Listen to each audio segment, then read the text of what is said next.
नया chapter 4 market. ठीक है, तो मार्केट के बारे में सब लोग काफ़ी ज़्यादा सुने भी हो, मार्केट वर्ड बहुत बार इस्तेमाल किया। चलो मार्केट चलते हैं, रोज़ शाम को घर के आसपास में भी देखते होगे मार्केट लगा है, चलो मार्केट चल के घूम के आते हैं। देखिए तो मार्केट जो वर्ड आप लोग इस्तेमाल करते हो नॉर्मली सही है, गलत नहीं वर्ड इस्तेमाल करते। जैसे तो आप बोलते हो मार्केट जाने को, मंगल बाज़ार, बुध बाज़ार, ये बाज़ार, वो बाज़ार, वो असल में मार्केट ही है। क्या है मार्केट? तो a place where buyers and sellers of a commodity are in contact of each other. एक ऐसा प्लेस जहाँ बायर और सेलर एक दूसरे से मिलते हैं। किस लिए मिलेंगे? वो कमोडिटी के एक्सचेंज के लिए। ठीक है, ये चलिए आगे बढ़ते हैं फिर मार्केट के बारे में।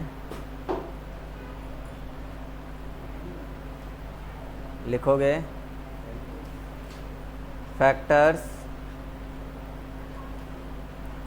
Affecting the extent of market.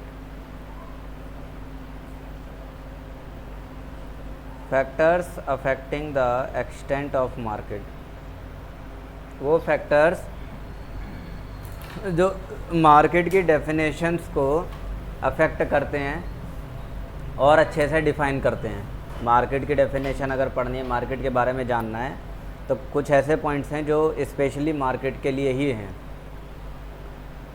तो पहला पॉइंट आएगा number of buyers and sellers. Number of buyer और सेलर के अकॉर्डिंग मार्केट डिफाइन हो जाता है। ठीक है, मार्केट के बहुत सारे टाइप्स हैं। इन टाइप्स को अगर क्लासीफाई करना है, पहचानना है कि ये वाला टाइप, ये वाला टाइप, ये वाला टाइप, ये वाला टाइप कौन कौन से हैं, तो सबसे पहला जो पॉइंट है पहचानने के लिए वो है number of buyer and seller. दूसरी बात,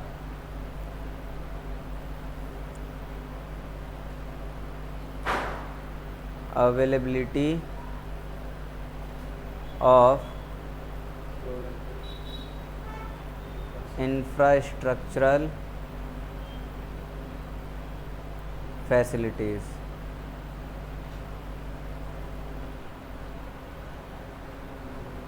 इंफ्रास्ट्रक्चरल फैसिलिटीज़ अवेलेबल हैं, ठीक है, या नहीं हैं, इसी बेसिस पर भी कई मार्केट्स को अलग अलग डिफ़ाइन किया जाता है।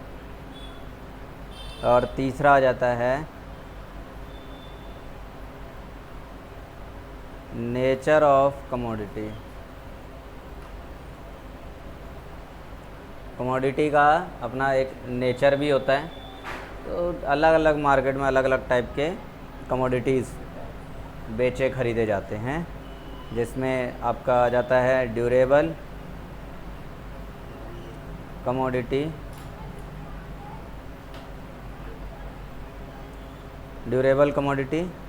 और पेरिशेबल यानी कि non durable.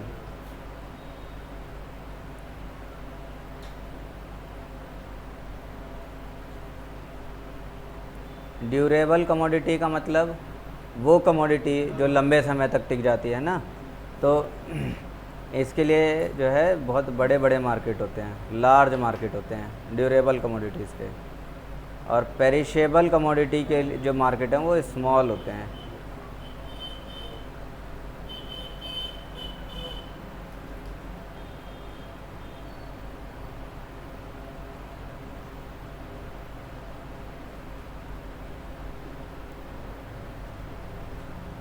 Fourth point,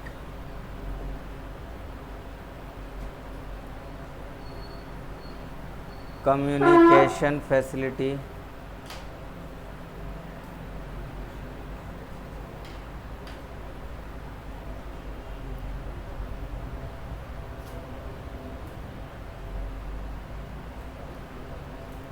government policy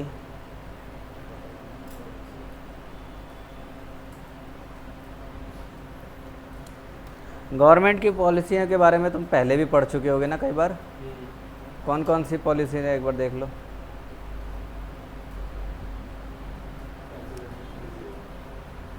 पहले भी पढ़ चुके हो, अब यहाँ पर भी देखना है। Liberal policy, restrictive policy, restrictive policy. Liberal policy का मतलब क्या है? वो पॉलिसी है जिनसे गवर्नमेंट आपको कुछ खुली छूट दे रही है, फ्रीडम दे रही है। और रेस्ट्रिक्टिव पॉलिसी मतलब आपको कुछ नियम कानून में बांध रही है।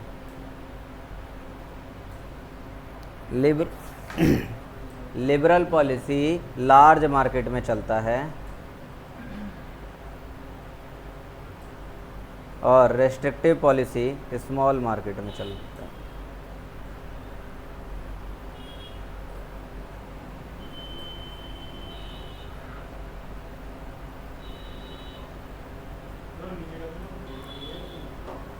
और मार्केट को डिफाइन करने के लिए कन्वर्टेबिलिटी भी देखी जाती है। Convertibility of currency, convertibility of currency. अब करेंसी तो पता होगा ना, पता है करेंसी, ठीक है। तो कन्वर्टिबिलिटी के बेस पे देखेंगे तो कुछ करेंसी ऐसी होती हैं जो फुल्ली कन्वर्टिबल है, करेंसी फुल्ली कन्वर्टिबल, और कुछ होती हैं जो नॉन कन्वर्टिबल है, करेंसी नॉन कन्वर्टिबल। अगर हमारी मतलब कोई भी करेंसी, हमारी नहीं कोई भी करेंसी अगर कन्वर्टिबल है पूरी तरह से, तो उसको मार्केट बड़ा मिल जाएगा। इंटरनेशनल मार्केट मिल जाएगा ना।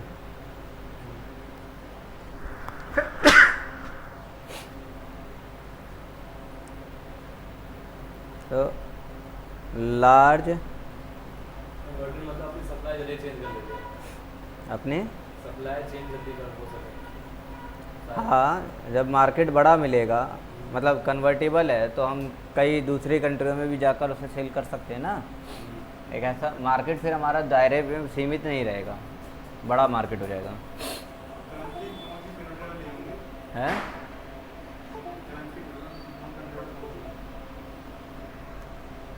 12th का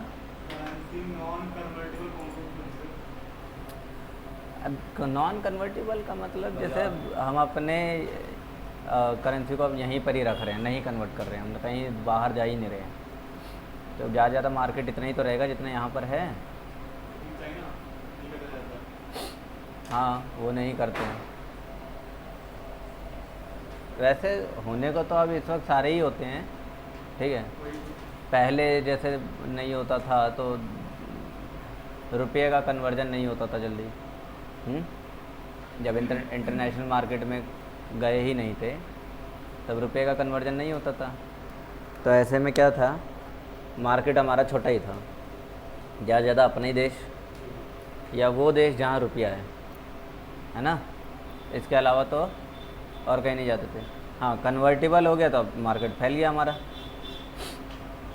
तो अगर नॉन कन्वर्टिबल है तो इसमें जो मार्केट का साइज़ है वो स्मॉल मार्केट साइज रहेगा।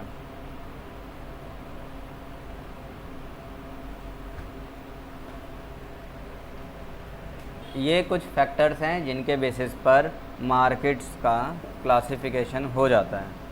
कई डिफरेंट टाइप के मार्केट आते हैं ना, उनमें क्लासिफिकेशन हो जाता है।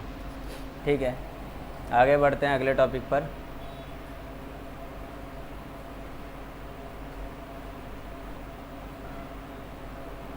अगला जो टॉपिक है वो है प्राइस डिटर्मिनेशन।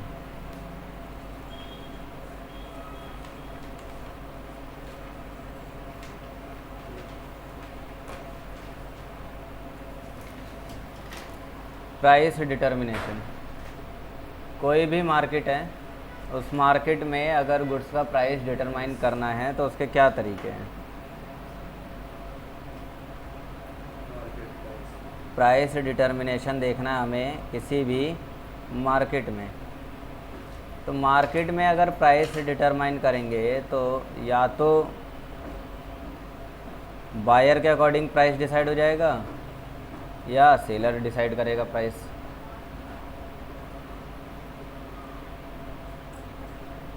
बायर और सेलर। बायर के अकॉर्डिंग देखा जाएगा तो फोकस रहेगा डिमांड पर, क्योंकि बायर तो डिमांड करता है, और वही सेलर की बात करेंगे तो सेलर सप्लाई कर देता है।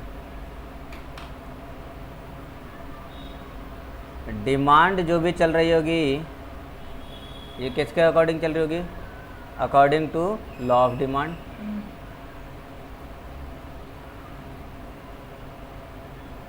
According to law of demand, जिसके बारे में अच्छे से पढ़ लिया तुमने। ऐसे ही अगर सप्लाई की बात करेंगे तो सप्लाई किसके अकॉर्डिंग चल रहा होगा बताओ? According to law of supply. ये भी पढ़ चुके हो? एक ही बात है। Law of supply.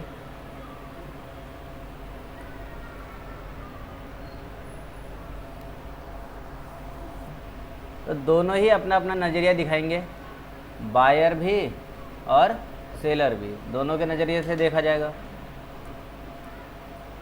किसी भी कमोडिटी को बायर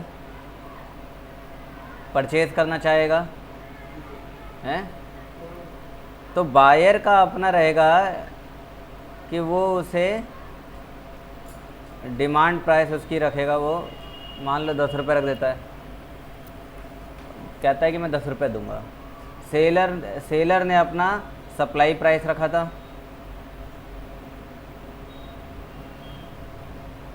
20 रुपये, समझे? बायर 10 रुपये पे ख़रीदना चाह रहा है, सेलर 20 रुपये पे बेचना चाह रहा है। तो फिर आते ना बात, ना तेरा ना मेरा, 15 पे सेट कर देते हैं। तो ना तो बायर की बात रखी जाएगी ना ही सेलर की बात रखी जाएगी। इन दोनों के बीच में एक प्राइस डिसाइड हो जाएगा 15 रुपये। दिस 15 रुपया इज कॉल्ड मार्केट प्राइस।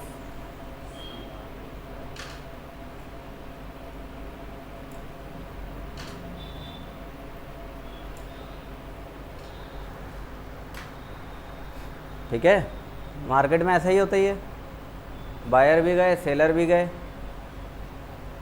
अब बायर ने अपना दाम, सेलर ने अपना दाम बताया, बायर ने अपना दाम बताया। कई बार तो काफ़ी ज़्यादा ही बहस हो जाती है, लेकिन कई बार नेगोशिएट हो जाते हैं, कोई दिक्कत नहीं।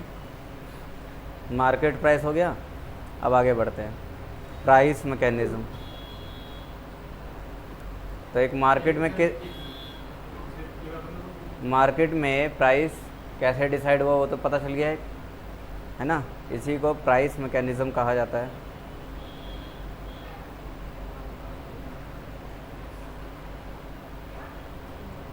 Price mechanism.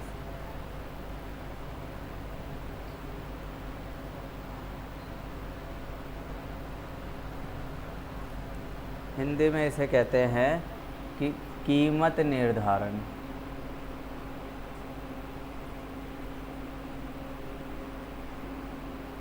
कीमत कैसे निर्धारित की जाती है?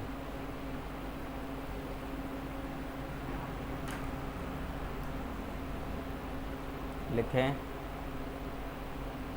Where price of a commodity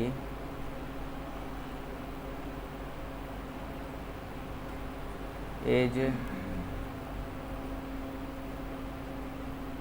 determined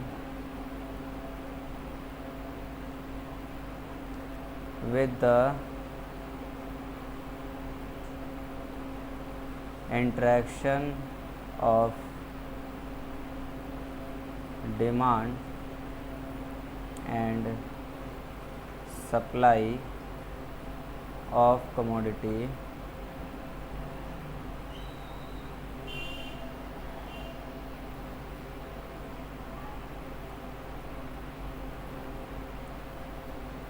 the point where demand of a commodity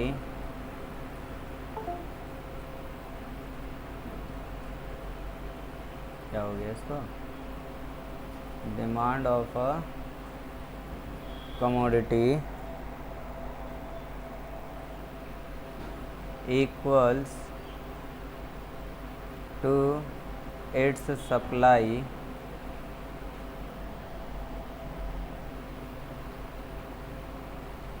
price is determined there. क्या कहा कि जब प्राइस एक कमोडिटी का डिटरमाइन किया जाता है किस तरीके से, तो interaction of demand and supply of commodity, demand उस कमोडिटी की डिमांड और उस कमोडिटी की सप्लाई, जहाँ ये दोनों डिमांड और सप्लाई मिल जाते हैं तो उस वक्त जो भी प्राइस मार्केट बोल रहा होगा वही मार्केट प्राइस डिसाइड हो जाएगा। The point where demand of commodity equal to its supply price is determined there. जिस जगह पर डिमांड सप्लाई दोनों बराबर हो जाते हैं वहाँ पर प्राइस डिसाइड हो जाता है। इसको तुम आराम से ग्राफ से समझ सकते हो। एक बात ज़रूर ध्यान रखना, मार्केट पूरा चैप्टर पढ़ रहे हो, इसके लिए डिमांड सप्लाई की थ्योरी तुम्हें कंठस्थ होनी चाहिए। डिमांड ऐसे सप्लाई ऐसे, सारे जितना भी कुछ पढ़ा था, law of demand, law of supply, जो कुछ भी पढ़ा था सारा, वो सारी बातें याद होनी चाहिए। ठीक है, ना हो तो कोई बात नहीं, अगली क्लास में से रिवाइज करके आना। और है तो अच्छी बात है, क्योंकि ज़रूर समझ में आ जाएगा फिर तो देखें, यहाँ पर क्वांटिटी आ जाता था ना, और यहाँ प्राइस आ जाएगा। क्वांटिटी और प्राइस क्या होना है, तो एक तरफ डिमांड होगी और एक तरफ सप्लाई होगा। तो किसी कमोडिटी की डिमांड ये चल रही है और किसी कमोडिटी की सप्लाई ये चल रही है। ठीक है, ये हो गया सप्लाई, ये है डिमांड। जहाँ ये एक दूसरे को कट करेंगे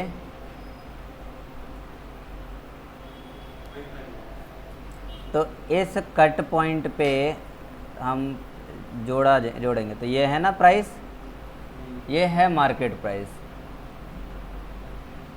समझे। ये हाँ, इतना क्वांटिटी डिमांड भी हो रहा है, सप्लाई भी हो रहा है।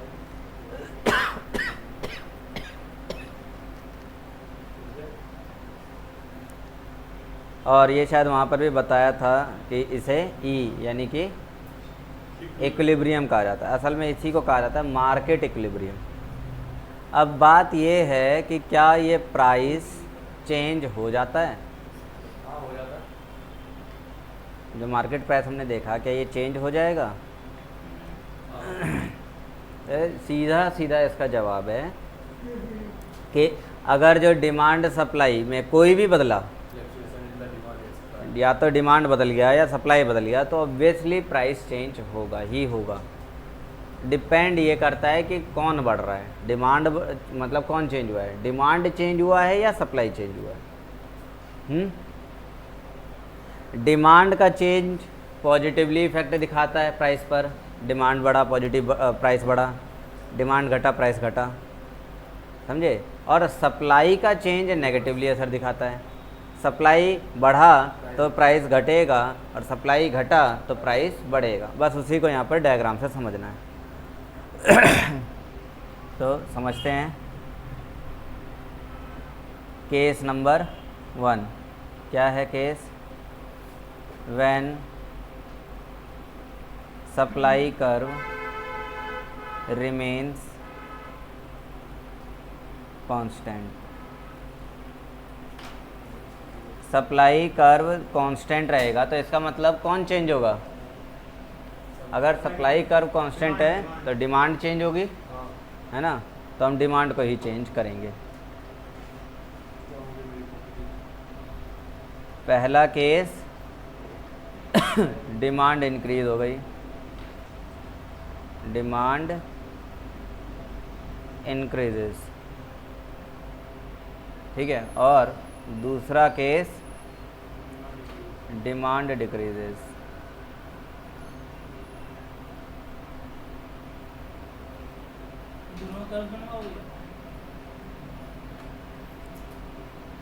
डिमांड इंक्रीज हो जाए और डिमांड डिक्रीज हो जाए, क्या होगा? तो जो भी होगा देखा जाएगा। एक सीए के लिए ये लाइन बहुत इम्पोर्टेंट है। ये वाली लाइन नहीं, ये जो बना रहा हूँ ये लाइन नहीं, जो मैंने बोली वो लाइन, जो होगा देखा जाएगा। क्योंकि एक सीए की ज़िंदगी में प्यार मोहब्बत कम और कांटे बहुत ज़्यादा आते हैं, और वही सीए बन जाता है। जिसकी ज़िंदगी में, जिस सीए की ज़िंदगी में प्यार मोहब्बत आ गए ना, तो आज तक मैंने केवल एक्सेप्शनल केस को ही देखे हैं कि वो सीए बने हैं। प्यार मोहब्बत केवल वो नहीं, निब्बा निब्बी वाला ही नहीं। प्यार मोहब्बत कहने का मतलब है सुकून, ज़िंदगी में सुकून चाह रहा है वो ड्यूरिंग द अपना ये पढ़ाई वाला टाइम। देखिए तो ये होता है ये डिमांड, है ना, और ये हो जाता है इसका सप्लाई।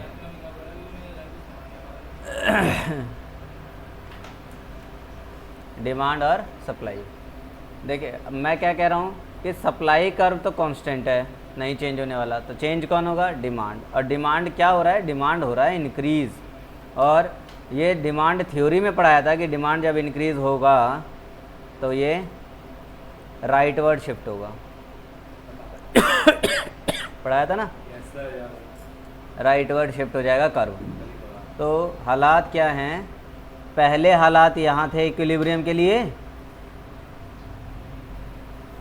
अब वही इक्विलिब्रियम यहाँ आ गया। मीन्स पहले जो प्राइस था वो ये था,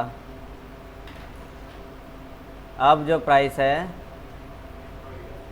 ये है। ठीक, P से P1, देखा ना? अगर तुम्हारी डिमांड बढ़ गई तो तुम्हारी कीमत अपने आप बढ़ जाएगी। तो ऐसा सीए बनो कि तुम्हारी डिमांड की जाए, मतलब तुम दूसरों के पास ना जाओ, दूसरे तुम्हारे पास आए।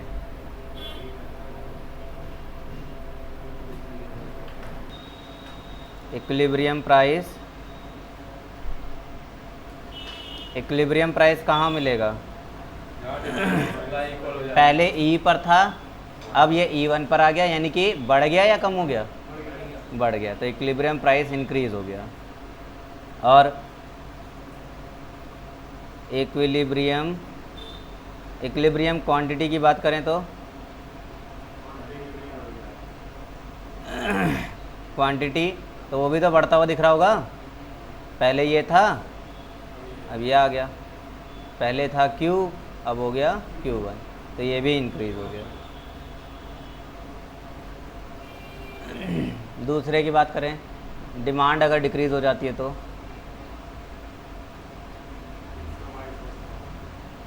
पहले डिमांड ये था, सप्लाई ये थी, तो कोई दिक्कत नहीं था, इनका चल रहा था हिसाब किताब सारा। ठीक है। अब क्या हो गया? डिमांड डिक्रीज़ हो गई। तो डिमांड डिक्रीज़ होगा तो ये होगा ना, डिमांड डिक्रीज़ हो गया। अब इस वजह से इक्विलिब्रियम प्राइस पहले यहाँ था, ये अब ये हो गया। इक्विलिब्रियम क्वांटिटी की बात करें, पहले Q और अब Q1 दिख रहा होगा। दोनों ही डिक्रीज़ हो गए।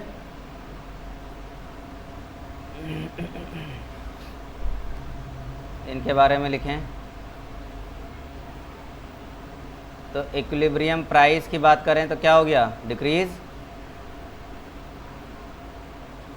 और इक्विलिब्रियम क्वांटिटी की बात करें तो वो भी, तो ये भी क्या हो गया, डिक्रीज। कोई रिलेशन। डायरेक्ट रिलेशन इसे कहते हैं ना। ये है केस 1। वे यार,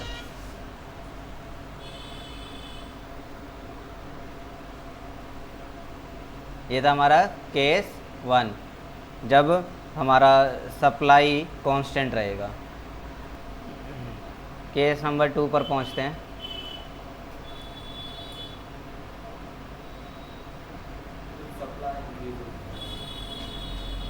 When demand curve remains constant,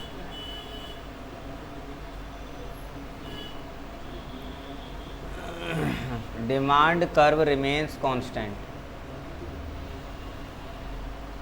obviously करना वैसा ही है जैसा अभी हमने सप्लाई के लिए किया, थोड़ा बहुत बदलाव होंगे, इससे ज़्यादा कुछ होगा क्या।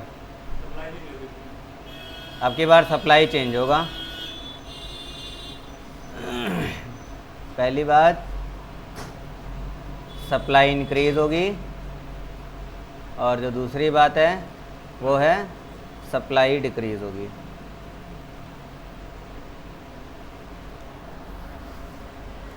अगर सप्लाई इंक्रीज होता है तो क्या होगा,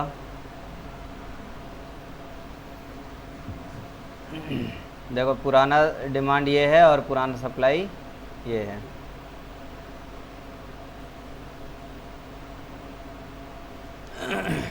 अब डिमांड में तो कोई चेंज नहीं आने वाला, सप्लाई में चेंज आएगा और सप्लाई होगा इंक्रीज। इंक्रीज होगा तो ऐसे ही खिसकेगा, S1 S1।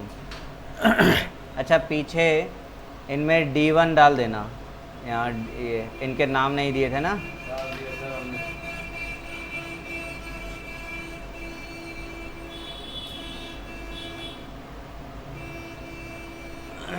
सप्लाई कर्व क्या हो गया, शिफ्ट हो गया राइट में, जिस वजह से इक्विलिब्रियम प्राइस भी शिफ्ट हो जाएगा। पहले इक्विलिब्रियम प्राइस ये था E, अब हो गया E1। तो क्या दिखाई दिया यहाँ कि प्राइस जो है वो घट गया, सप्लाई बढ़ी तो प्राइस घट गया।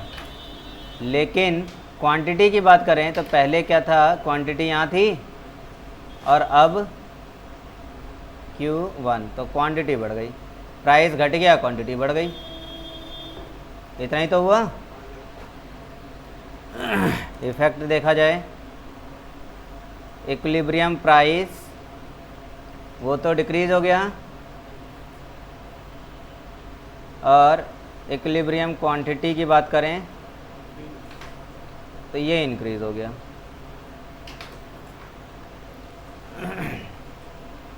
ठीक, अब दूसरे वाले की बात करते हैं। अगर सप्लाई डिक्रीज हो जाए तो उल्टा ही आएगा, है ना। फटाफट बना लेते हैं। ये डिमांड है, ये सप्लाई है।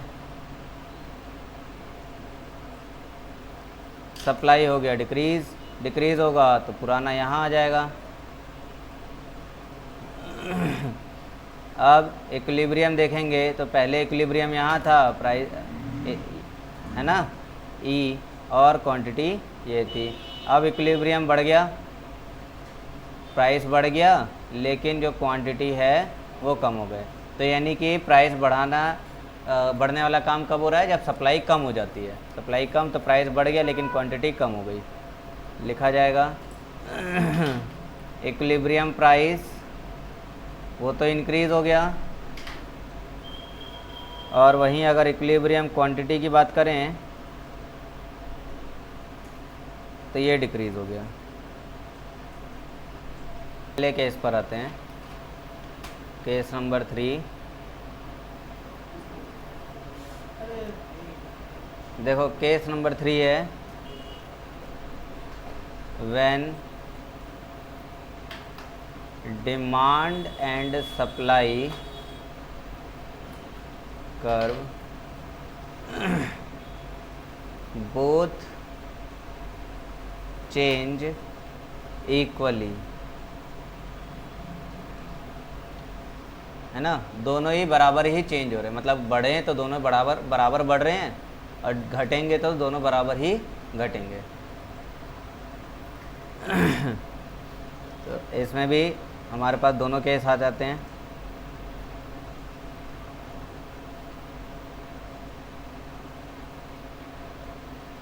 पहला case increase equally,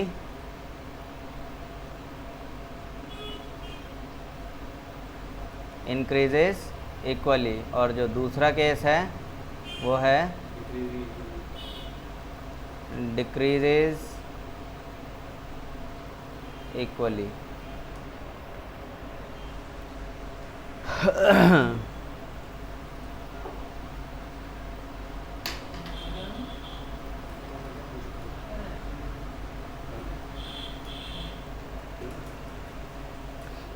increases equally की बात करते हैं।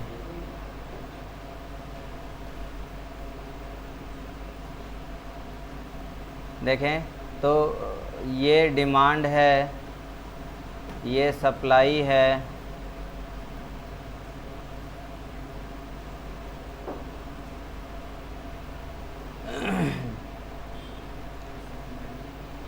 ठीक। अब मैं कहता हूँ कि इक्विलिब्रियम देखें तो इक्विलिब्रियम ये रहा, इतना प्राइस और ये इतना क्वांटिटी।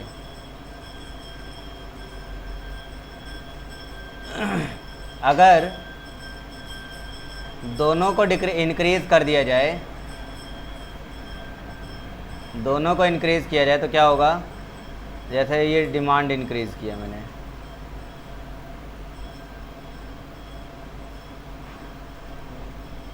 और बिल्कुल इतना ही सप्लाई भी इंक्रीज हो जाए,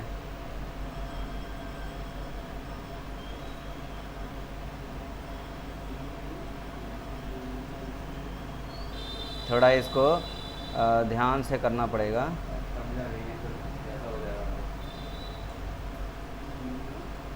एंगल बनाएगा ना वो, किसे पता मैंने सब लाइनें बढ़ा दी।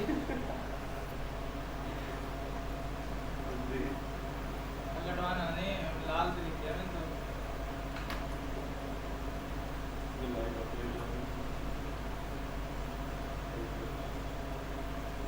ये यहाँ क्यों आ रहा है, अच्छा टेढ़ा हो गया कर्व, ये कर्व थोड़ा सा टेढ़ा हो गया। वो आपने ऐसे कर दिया ना,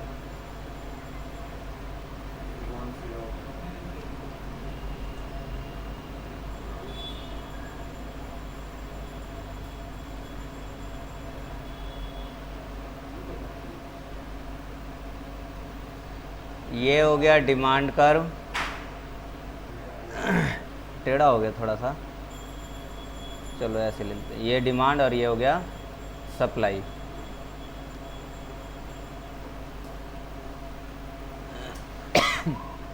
डिमांड इंक्रीज करेंगे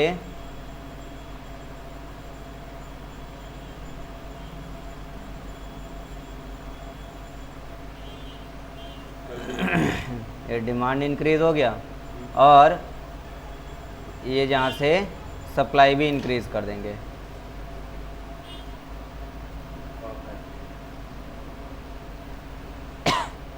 इक्विलिब्रियम को देखा जाए तो पहले इक्विलिब्रियम यहाँ था, है ना, इतना प्राइस और ये क्वांटिटी। अब नए वाला ये ब्लू लाइनों को देखोगे तो नया अब यहाँ पर आ रहा है,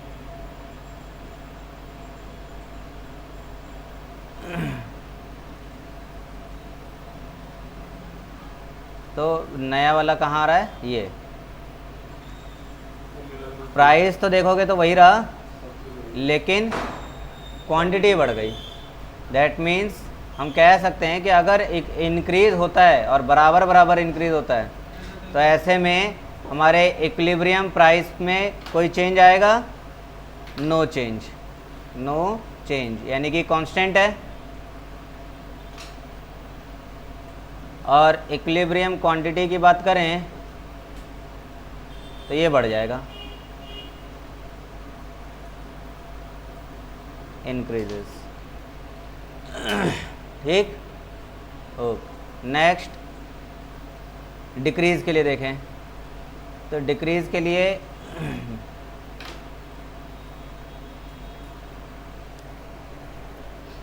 ये रहा डिमांड, टेढ़ा हो जा रहा जाके आगे, ये डिमांड है और ये हो गया supply, D D S S. अब डिक्रीज़ होगा तो दोनों ही होगा, इधर से डिमांड को डिक्रीज़ कर देते हैं,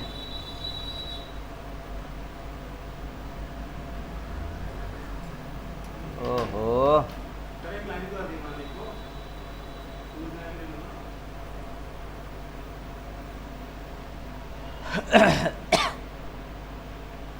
ये तो डिमांड डिक्रीज हो गया और sorry supply decrease.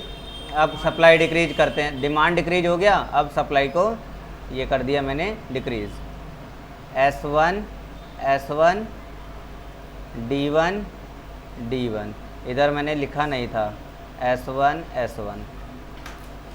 Equilibrium price की बात करेंगे, देखो पहले यहाँ था इक्विलिब्रियम, तो यहाँ से प्राइस ये और क्वांटिटी ये। अब क्या हो गया, नया इक्विलिब्रियम यहाँ आ रहा है, ये पुराना और ये वाला नया, तो प्राइस तो वही है, बस क्वांटिटी क्या हो गई है, घट गई है। तो यही बात यहाँ पर भी देखने को मिल रही है, यही बात पीछे भी था, क्या है कि इक्विलिब्रियम जो प्राइस है इसमें कोई चेंज नहीं है, नो चेंज। और इक्विलिब्रियम क्वांटिटी की बात करें तो ये क्या हो गया, डिक्रीज हो गया।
आपको तो कन्वेंस करना नहीं आता,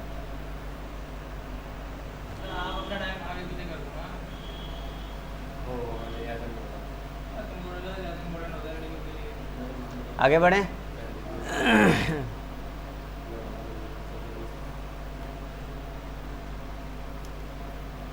केस नंबर 4, अगर दोनों ही बदले लेकिन अनइक्वल फॉर्म में बदले, when both demand and supply changes, दोनों ही चेंज हो अनइक्वली,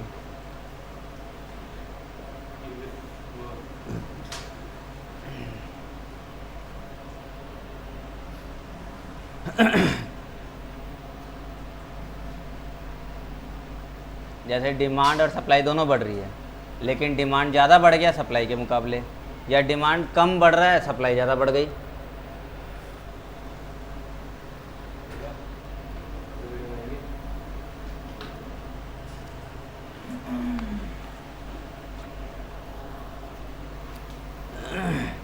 देखें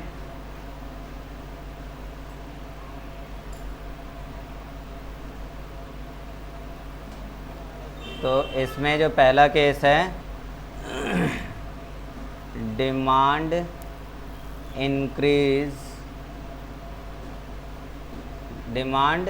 इंक्रीजेस है,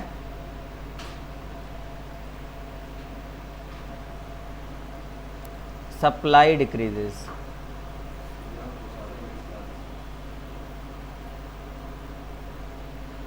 डिमांड इंक्रीजेस और सप्लाई डिक्रीजेस।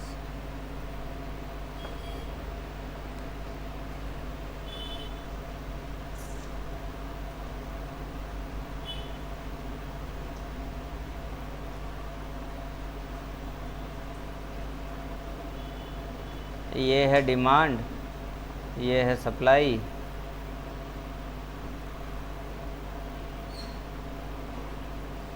डिमांड इंक्रीज हो जाए, खैर पहले तो देखो इक्विलिब्रियम ये रहा,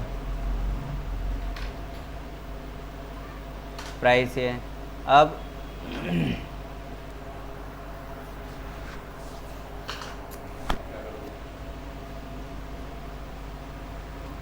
डिमांड इंक्रीज हो जाए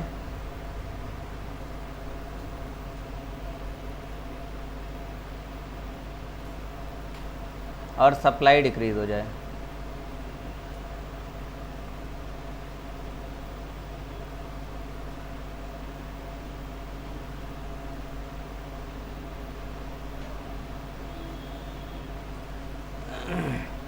अब ऐसे केस में देखोगे तो एक नया इक्विलिब्रियम मिल गया ये, और इस इक्विलिब्रियम पर प्राइस है P1। प्राइस तो बढ़ गया, डिमांड बढ़ के सप्लाई कम हो गई है, तो ऐसे में पहले इक्विलिब्रियम क्वांटिटी जितनी थी अभी भी इक्विलिब्रियम क्वांटिटी उतनी ही है। डिमांड बढ़ गई, सप्लाई कम हो गई, इक्विलिब्रियम क्वांटिटी उतने का उतना ही रहेगा। समझे? हाँ, डिक्रीज है, हाँ सही है।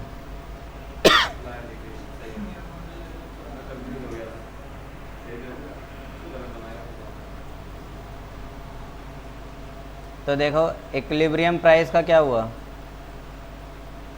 ये इंक्रीज हो गया, और इक्विलिब्रियम क्वांटिटी के बारे में,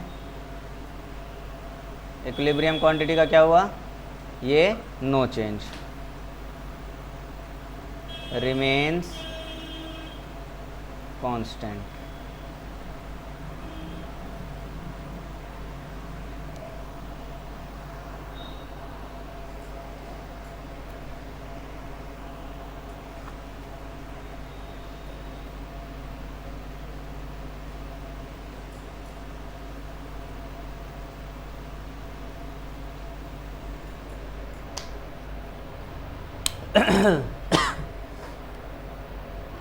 इंस्टा चेक करो जरा,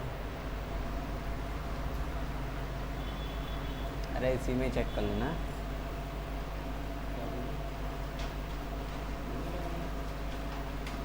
दूसरा डिमांड डिक्रीज हो जाए और सप्लाई इंक्रीज हो जाए।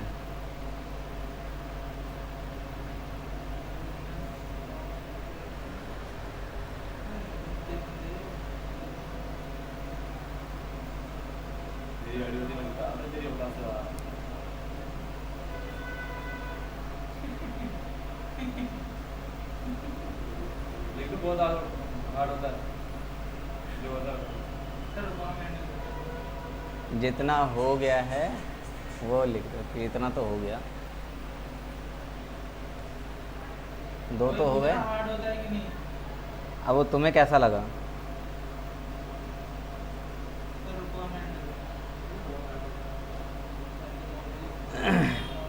ये देखो, ये पुराना डिमांड और ये पुराना सप्लाई।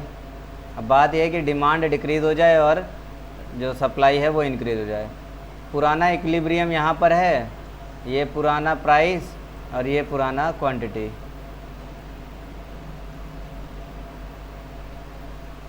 अगर डिमांड डिक्रीज़ हो जाती है तो डिमांड डिक्रीज़ होके यहाँ आ जाएगा, ठीक, और सप्लाई क्या हो जाए, सप्लाई इंक्रीज हो जाए, सप्लाई इंक्रीज हो जाए।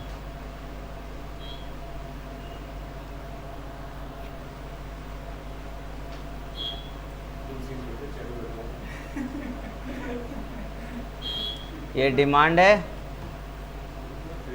और ये सप्लाई, वही चीज़ आई दोबारा घूम के। अब की बार नया इक्विलिब्रियम ये हो गया, प्राइस तो भले कम हो गया हो, प्राइस भले कम हो गया, लेकिन क्वांटिटी अभी भी उतनी की उतनी है। तो हम कह सकते हैं कि इक्विलिब्रियम प्राइस वो डिक्रीज हो गया, लेकिन इक्विलिब्रियम क्वांटिटी वो रिमेन्स कांस्टेंट।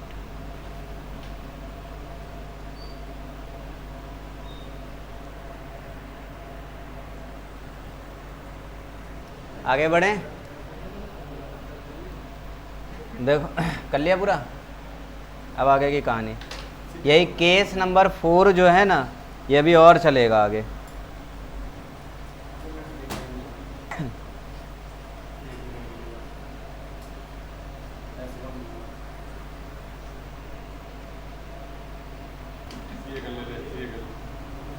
केस नंबर 4 ही कंटिन्यू है, ठीक है, ठीक है।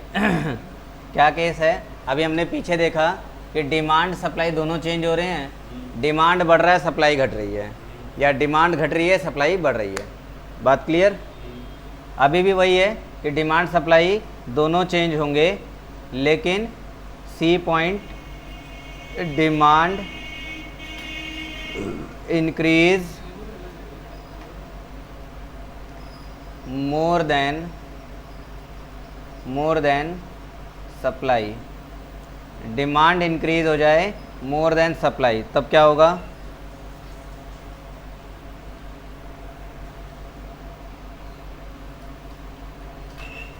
ऐसे केस में जो इक्विलिब्रियम प्राइस है वो इंक्रीज हो जाएगा, और जो इक्विलिब्रियम क्वांटिटी है वो भी इंक्रीज हो जाएगा। ठीक है, अगर डिमांड और सप्लाई दोनों इंक्रीज हो रहे हैं, डिमांड ज़्यादा इंक्रीज हो गया सप्लाई के मुकाबले, तो फिर प्राइस और क्वांटिटी दोनों ही बढ़ जाएंगे। इसी में डी पॉइंट की बात करें, सप्लाई इंक्रीजेस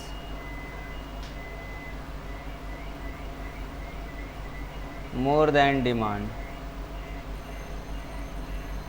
सप्लाई इंक्रीज हो गया, डिमांड भी इंक्रीज हो गया, लेकिन मोर देन, सप्लाई ज़्यादा इंक्रीज हुआ है और डिमांड कम इंक्रीज हुआ है।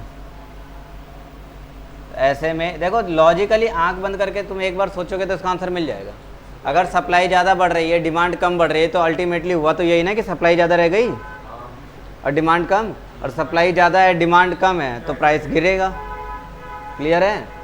इनके आंसर रट्टा मारने की ज़रूरत नहीं है, लॉजिकली इसका आंसर आ जाएगा, प्राइस डिक्रीज हो जाएगा।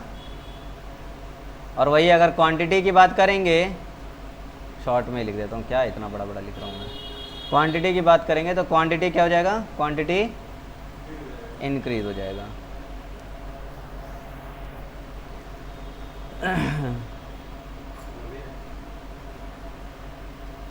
चलिए आगे बढ़ते हैं, अगला पॉइंट,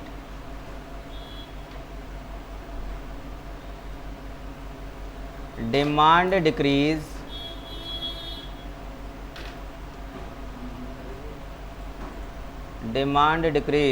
मोर देन सप्लाई।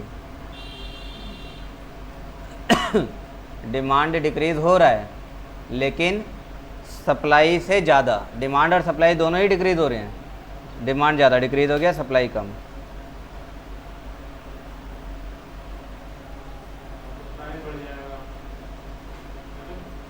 तो अब ऐसे में क्या है, ऑब्वियसली डिमांड ज़्यादा कम हो गई।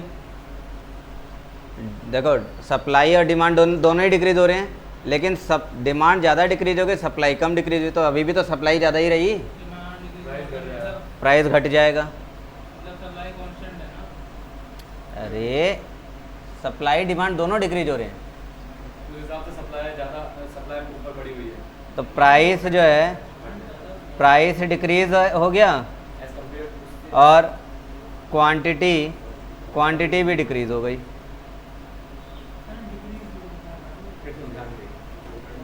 दोनों एक साथ रहता है। यहाँ है डिमांड सप्लाई दोनों डिक्रीज हो रहे हैं, डिमांड ज़्यादा डिक्रीज हो गया, सप्लाई कम डिक्रीज हुआ, तो अभी कौन ज़्यादा है?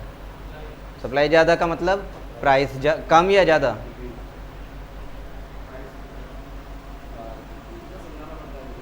आ रहा है समझ में?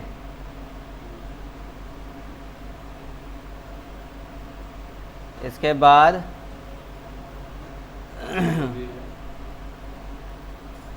सप्लाई डिक्रीज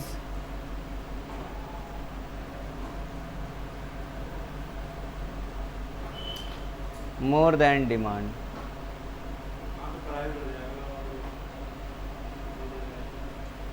अब क्या हुआ, सप्लाई ज़्यादा गिर गई, डिमांड कम गिरी, तो यानी डिमांड ही ज़्यादा रह गई ना, प्राइस बढ़ जाएगा। तो प्राइस बढ़ जाएगा, तो प्राइस ये इंक्रीज हो जाएगा। और क्वांटिटी की बात करें तो क्वांटिटी डिक्रीज हो जाएगी।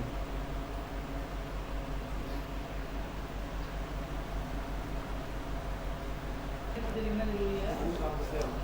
अगर ग्राफ बनाना हो, हाँ देखो, अगर ग्राफ बनाना हो तो ये क्या हो गया, क्या करा जाएगा, ग्राफ देखा जाए इसका, तीनों का सबका एक साथ ही ग्राफ देख लेते हैं ना। ये ज़्यादा बेटर है, बड़ा नहीं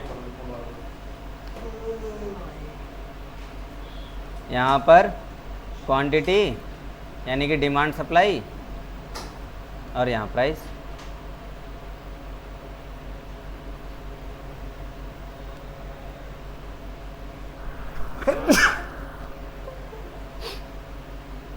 तो देखेंगे तो ये है डिमांड और ये है सप्लाई।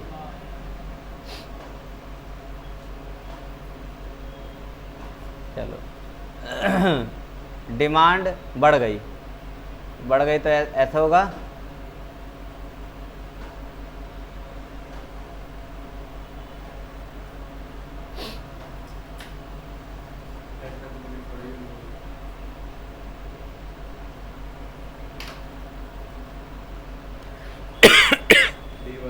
और सप्लाई अगर बढ़ गई तो सप्लाई बढ़ेगा तो ये होगा।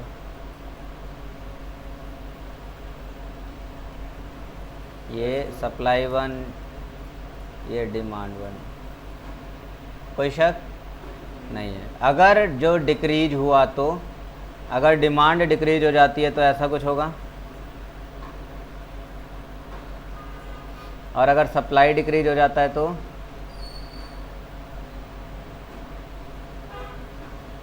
ये।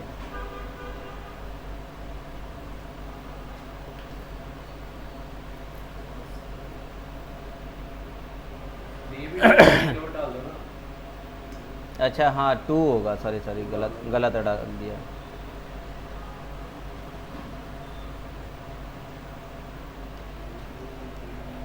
क्लियर? सब दिख रहे हैं। तो बढ़ गया घट गया सब कुछ तुम्हें साफ साफ दिख जाएगा। शुरुआत कहाँ से करेंगे, तो शुरुआत तो ये ब्लैक पॉइंट से होगा, ये रहा मेन इक्विलिब्रियम शुरुआती E1 है ना। अब यहाँ देखें सिर्फ डिमांड बढ़ा सप्लाई नहीं बढ़ी, तो E2 है, सिर्फ डिमांड घटा सप्लाई नहीं घटी, E3 बोलो।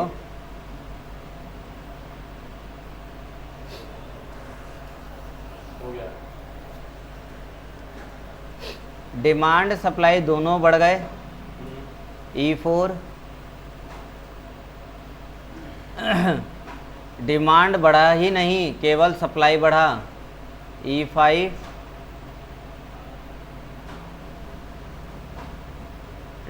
समझ रहे हो। Yes sir. और ये हो गया E6, यानी डिमांड घट गया, सप्लाई बढ़ गई। यहाँ आ जाएं, डिमांड बढ़ गया, सप्लाई घट गई। E7, डिमांड में कोई चेंज नहीं, सप्लाई डिक्रीज हो गई। E8, और ये डिमांड सप्लाई दोनों ही डिक्रीज हो गए हैं। E9। इसके बेसिस पे तुम सारे आंसर निकाल दोगे। अब प्राइस बढ़ रहा है कि घट रहा है ना, क्वांटिटी बढ़ रही है कि घट रही है।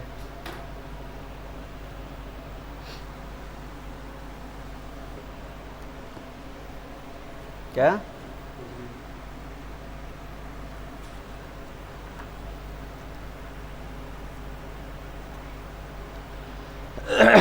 इसके बेसिस पे तुम्हें कुछ क्वेश्चंस मिल जाएंगे अपने बुक में।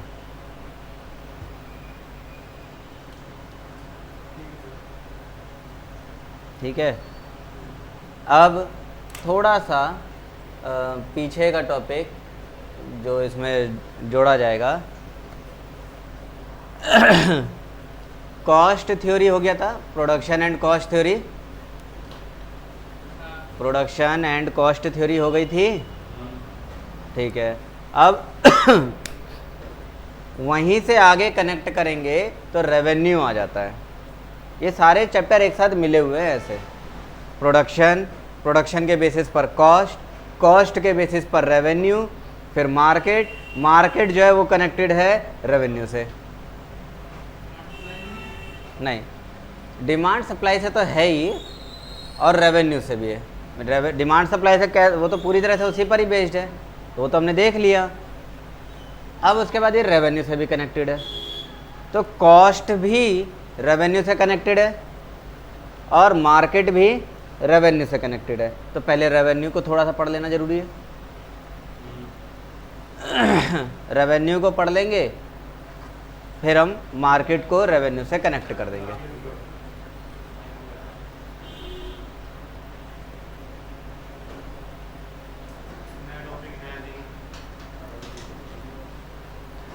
तो रेवेन्यू को अगली क्लास में स्टार्ट किया जाएगा, ठीक है ना।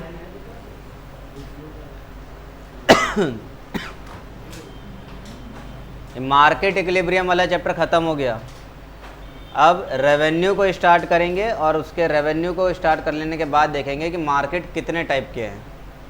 सबका अलग अलग इक्विलिब्रियम पढ़ा जाएगा।